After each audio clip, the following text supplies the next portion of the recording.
लगातार प्रचार के साथ प्रचार के तौर पर यहाँ पर कैंपेन कर रहे हैं। कर्नाटक के चुनाव का जो एक मुख्य कैंपेन का जो डांस था वो पूरी तरह से बदल गया है और पूरा जोश और पूरी गर्मी के साथ बीजेपी का कैंपेन चलता है और अभी भरे हैं और अभी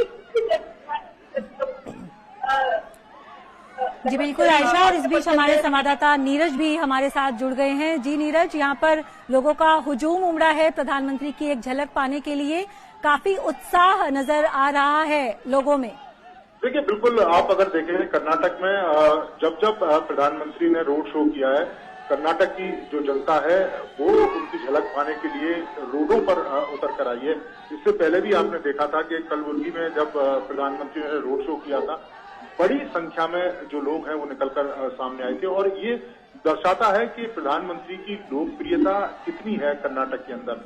और अभी भी आप देखें कि दोनों तरफ जो लोग खड़े हुए हैं लगातार हाथ हिलाकर अभिनंदन कर रहे हैं। मोदी मोदी के लगातार जो नारे हैं वो वहां पर लग रहे हैं। बड़ी संख्या में लोग फूल उनके ऊपर फेंक रहे हैं, तो उनकी लोकप्रियता को दर्शाता है। और दूसरा, इसके पीछे कई सारे कारण भी हैं, क्योंकि पिछले 9 साल में प्रधानमंत्री ने जिस तरीके से देश के हर व्यक्ति तक विकास की जो डोर है उसको पहुंचाने का काम किया है। आप देखें कि आदिवासी समुदाय के लोग बड़ी संख्या में कर्नाटक में आते हैं।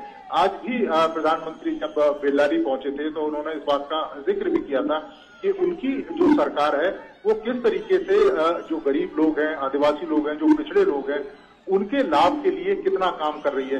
पहले की जो सरकारें पैसा अगर भेजती थी तो वो पैसा मात्र 15% पहुंचता था, लेकिन आज पूरा का पूरा पैसा यहाँ के जो लोग हैं, यहाँ की योजना है उनके लिए पहुंच रहा है। और ये जो भीड़ आपको दिखाई दे रही है जिसमें अनगिनत जो लोग वहां पर खड़े हुए हैं, ये दिखाता है कि प्रधानमंत्री जिस तरीके